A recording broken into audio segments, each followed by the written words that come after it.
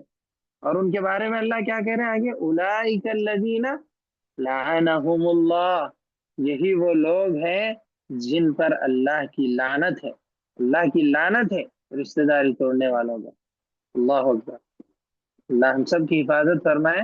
تو اس سے آپ اس سنگینی کا اندازہ لگا سکتے ہیں کہ رشتہ داری کی اہمیت اسلام میں کیا ہے۔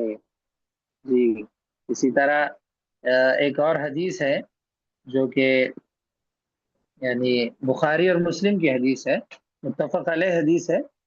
حضرت عائشہ رضی اللہ عنہ بیان کرتی ہیں کہ رسول اللہ صلی اللہ علیہ وسلم نے فرمایا رشتہ داری جو ہے عرش سے معلق ہے، یعنی اللہ تعالیٰ کا جو عرش ہے اس عرش سے جڑی ہوئی ہے، عرش سے لگی ہوئی ہے۔ سمجھ رہے ہیں آپ لوگ؟ اللہ تعالیٰ کا عرش کہاں ہے؟ ساتوں آسمانوں کے اوپر کرسی ہے، کرسی کے اوپر عرش ہے، عرش کے اوپر اللہ ہے۔ تو عرش سے جو ہے رشتہ داری جڑی ہوئی ہے، لٹکی ہوئی ہے، معلق ہے، اور اللہ سے کہتی رہتی ہے، کیا کہتی رہتی ہے بار بار؟ کہ اے اللہ جو مجھے جوڑے تو اسے جوڑ، اور جو مجھے توڑے تو اسے توڑ دے۔ اللہ، اللہ اکبر، یعنی رشتہ داری اللہ تعالیٰ سے یہ کہتی رہتی ہے کہ اللہ مجھے جوڑے گا، جو مجھے ملا کر رکھے گا تو اسے ملا کر رکھنا، اور جو مجھے توڑ دے گا، جو مجھے ملائے گا نہیں، تو اسے بھی توڑ کے رکھ دے۔ اللہ تعالیٰ نے اس کی یہ دعا قبول کر لی ہے، اور اللہ نے اس سے کہا کہ بالکل میں تجھے جو جوڑے گا اسے جوڑوں گا، اور جو تجھے توڑے گا میں اسے توڑوں گا۔ اللہ اکبر۔ تو ہمیں اس حدیث کے پیش نظر یہ چیز ذہن نشین رکھنی چاہیے ہمیشہ کہ ہم ہر وقت، ہر لمحہ یہ کوشش کرتے رہیں کہ ہم کسی رشتہ دار سے اپنی رشتہ داری یا رشتہ ناتا نہ توڑیں، بلکہ اگر وہ آگے سے بھی توڑ رہے ہیں، آگے سے یعنی نفرت اور ان کی طرف سے بہت ساری تکلیفیں ہمیں مل رہی ہیں، اس کے باوجود بھی ہمیں رشتہ داری جوڑنا ہے اور ان کے ساتھ رشتہ داری بنائے رکھنا ہے۔ جی، اسی طرح ایک اور حدیث میں آپ یعنی ذکر آتا ہے، حدیث جو ہے مسند احمد کی حدیث ہے۔ اس حدیث سے بھی آپ اس کا اندازہ لگائیے کہ پیارے نبی صلی اللہ علیہ وسلم کہتے ہیں کہ ہر جمعرات کو آدم کی اولاد یعنی ابن آدم جو انسان ہے سارے، ہر جمعرات کو اللہ کے پاس ان کے اعمال پیش کیے جاتے ہیں۔ اعمال جو ہفتہ بھر ہم نے جو اعمال کیے ہیں، اللہ کی نیکیاں وغیرہ، یہ ساری چیزیں جو ہے ہر جمعرات کو اللہ کے پاس پیش کی جاتی ہیں۔ تو پھر ہوتا کیا ہے؟ اس کے بعد اللہ کے نبی کہہ رہے ہیں اللہ تعالیٰ اس شخص کے عمل کو قبول نہیں کرتا جس نے رشتہ داری توڑی ہو۔ اللہ اکبر، آپ اندازہ لگائیے کہ رشتہ داری کا اہمیت کیا ہے رشتہ داری کی، کہ آپ کی ساری نیکیاں برباد ہو جائے تو پھر بچے گا کیا؟ ہم تو اس دنیا میں آئے نیکیاں کرنے کے لیے، اللہ کو راضی کرنے کے لیے، جنت پانے کے لیے، اور ہمارے اس عمل سے اللہ ہی ناراض ہو جائے اور ہماری نیکیاں ہی قبول نہ کی جائے۔ اور یہ چیز ہر ہفتہ ہوتی ہے، ہفتے میں ایک مرتبہ، یعنی جمعرات کے دن، جیسا کہ مسند احمد کی حدیث میں الفاظ ہیں۔ تو ہمیں اس چیز سے بہت محتاط رہنا ہے اور اپنی اصلاح کرتے رہیں، جن سے بھی رشتہ داری ہم نے توڑی ہے یا جانے انجانے ہم سے کہیں بھول چوک ہو چکی ہے، ہم اس کی اصلاح کریں اور ان سے اپنی رشتہ داری نبھانے کی پوری کوشش کریں۔ اب آگے والا نہیں ملتا، آگے والا رشتہ داری توڑ رہا ہے، آگے والا اچھے اخلاق والا نہیں ہے، تو اس کا معاملہ اس کے اللہ کے حوالے، ہمیں اس سے پرواہ نہیں ہے۔ لیکن ہم کیا کریں گے؟ جو اللہ نے ہم کو جو حکم دیا ہم وہی کریں گے بس۔ اب آگے والا جو چاہے کرے، اللہ کا معاملہ اور اس کا معاملہ ہے۔ جی، ایک اور حدیث میں آتا ہے، یہ تو یعنی اسی طرح کی حدیث ہے سمجھے، جیسا کہ یہاں پر اللہ کے نبی نے کہا کہ رشتہ داری توڑنے والا جنت میں نہیں جائے گا، ویسے ہی ایک اور حدیث ہے جو ابن حبان کی حدیث ہے، صحیح ابن حبان حدیث کی کتاب ہے، اس میں یہ حدیث آتی ہے کہ پیارے نبی صلی اللہ علیہ وسلم نے فرمایا کہ تین آدمی جو ہے وہ جنت میں نہیں جائیں گے، تین قسم کے لوگ جنت میں نہیں جائیں گے۔ تو اس میں سے ایک چیز کا ذکر کیا کیا پیارے نبی نے؟ رشتہ داری کو توڑنے والا، رشتہ داری توڑنے والا جنت میں نہیں جائے گا۔ جی، تو اس طرح سے صاف اور واضح بات یہی ہے کہ رشتہ داری توڑنا بہت بڑا گناہ ہے، بلکہ کبیرہ گناہ ہے، کبیرہ گناہوں میں سے ہے، اور ایسا شخص اللہ کا نافرمان ہے، اور اللہ کی طرف سے اس پر لعنت کی گئی ہے، اور پیارے نبی صلی اللہ علیہ وسلم کی طرف سے اس کے بارے میں سخت وعیدیں سنائی گئی ہے کہ اس کے اعمال قبول نہیں ہوں گے، حتیٰ کہ جب اعمال قبول نہیں ہوں گے تو وہ جنت میں کیسے جائے گا؟ وہ جنت میں بھی نہیں جائے گا۔ تو یہ حدیث، ان حدیثوں کو آپ اچھی طرح یعنی ذہن نشین کریں اور اس کی اہمیت کو سمجھیں کہ کس قدر اسلام میں رشتہ داری کی اہمیت بتلائی گئی ہے۔ ایک اور حدیث میں آتا ہے کہ قیامت کے دن، قیامت کے دن جب پل صراط لگا ہوگا، جب پل صراط پر سے سارے لوگ گزریں گے، سب کو گزرنا ہے، جیسا کہ اللہ نے کہا سورہ مریم کی آیت ہے وَإِن مِّنكُمْ إِلَّا وَارِدُهَا كَانَ عَلَىٰ رَبِّكَ حَتْمًا مَّقْضِيًّا، یعنی یہ اللہ کی طرف سے اٹل فیصلہ ہے کہ ہر شخص کو پل صراط پر سے گزرنا ہے، ہر شخص کو، چاہے کوئی بھی ہو۔ اب یہ بات اور ہے کہ کوئی نیک ہوگا تو وہ بہت تیزی سے بجلی کی رفتار سے یا اس طرح گھوڑے کی رفتار سے اس طرح گزر جائے گا، اور اسی طرح جس کی نیکیاں اسی طرح کم کم ہوتی جائیں گی، اس کی رفتار بھی اسی طرح آہستہ آہستہ ہوتی جائے گی، حتیٰ کہ ایسے بھی لوگ ہوں گے جو کٹتے پھٹتے گرتے اٹھتے، بہرحال کیسے ہی مشکلوں کے ساتھ پل صراط آسانی سے پار کر لیں گے، اور مشکلوں کے ساتھ بھی پار کرنے والے ہوں گے۔ لیکن یہاں پر جو بات میں بتلانا چاہ رہا ہوں وہ یہ ہے کہ پیارے نبی صلی اللہ علیہ وسلم نے ایک حدیث میں کہا کہ جب پل صراط لگے گا تو پل صراط پر سے گزرتے وقت پل صراط کے دونوں جانب، پل صراط تو جہنم کے اوپر سے ہوگا نا، کوئی کٹ کر گرے گا تو سیدھے جہنم میں گرے گا، پل صراط کی دونوں جانب جو ہے، ایک جانب جو ہے امانت داری کھڑی ہوگی، ایک جانب امانت داری جو ہے، امانت داری کا بھی بہت بڑا اسلام میں مقام ہے، اور ایک جانب جو ہے وہ رشتہ داری کھڑی ہوگی۔ تو یا امانت داری میں یا پھر رشتہ داری میں، ان دونوں میں سے بھی کوئی کسی میں کوئی گھپلا کیا ہوگا، یا کسی سے کوئی رشتہ داری صحیح نہیں نبھائی ہوگی، کوئی مسئلہ کیا ہوگا، تو اس میں اگر گڑبڑ رہے گی تو وہ دونوں میں سے کوئی ایک چیز بھی اس کو پکڑ کے جہنم میں کھینچ لے گی، یعنی اس کو پل صراط سے گزرنے نہیں دے گی، بلکہ اس کو پکڑ لے گی، گرا لے گی جہنم میں، کہ تو رشتہ داری نہیں نبھاتا تھا، تو کیسے پل صراط پر سے گزر رہا ہے ایسے۔ اور امانت داری بھی اگر کوئی صحیح سے نہیں نبھایا تو امانت داری بھی جو ہے اس کو یعنی پکڑ لے گی اور آگے بڑھنے سے روک لے گی۔ تو یہ چیز بہت ہی زیادہ اہمیت کی حامل ہے، اچھا کہ اگر رشتہ دار آپ کے جو ہے غیر مسلم ہی کیوں نہ ہو، غیر مسلم، مسلمان کی تو عظمت اور مسلمان کا مقام اور مرتبہ اللہ اور اس کے رسول کے نزدیک بہت اونچا ہے، اگر غیر مسلم ہی کیوں نہ ہو رشتہ دار، ہندو ہو، کرسچن ہو، یہودی ہو، کچھ بھی ہو، تب بھی آپ کو ان کے ساتھ حسن سلوک کرنا ہے۔ ہاں، آپ کو کسی طرح کی مداہنت ان کے ساتھ نہیں برتنی ہے دین کے معاملے میں، کہ دین کی خاطر آپ رشتہ داری کو ترجیح دیتے ہوئے ارے میرے بڑے ہیں، یہ میرے دادا ہیں، وہ کہہ رہے ہیں تو مان لیں گے، ایسے نہیں، دین کے معاملے میں نہیں، دین کے معاملے میں جو اللہ نے کہا، جو رسول نے کہا، وہی بات ماننی ہے، کسی کی بات نہیں ماننی ہے، لیکن ان کے ساتھ اس نے سلوک کرنا ہے، یعنی اچھے اخلاق سے پیش آنا ہے، ان کے جو حقوق ہیں وہ ادا کرنی ہے، ان کے بارے میں بھلائی چاہنا ہے، اس طرح جو ہے رشتہ داریوں کو نبھانا ہے۔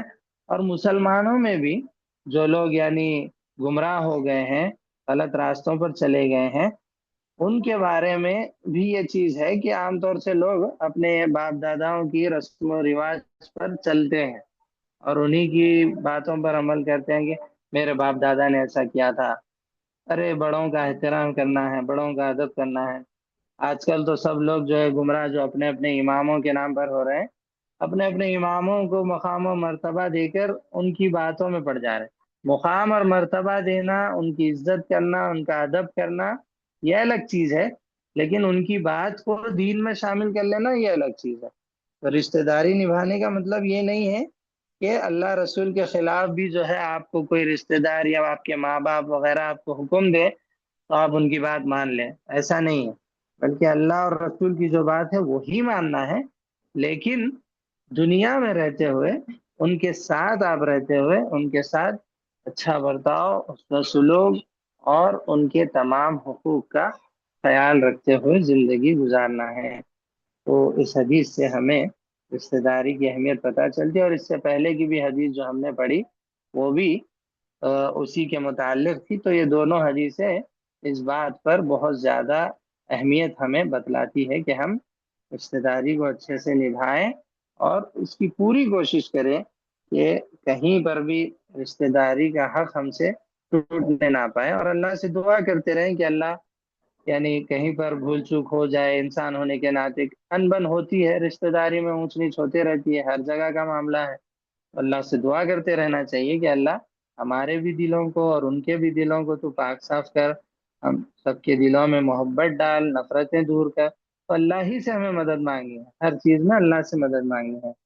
جی، تو اس طرح اس حدیث کا معنی اور مفہوم اور مختصر سی تشریح یہ آپ کے سامنے تھی، تو اس کو آپ اچھے سے نوٹ کر لیجئے اور الفاظ، معانی اور ساری چیزیں اس کی یاد کر لیجئے۔ اللہ سے دعا ہے کہ اللہ ہم سب کو کہی ہوئی باتوں پر، ان حدیثوں پر مکمل عمل کرنے کی توفیق عطا فرما، اور ہم سے کہیں بھول چوک ہو جائے تو انسان ہونے کے ناطے اللہ ہم سے درگزر فرما اور ہماری مغفرت فرما۔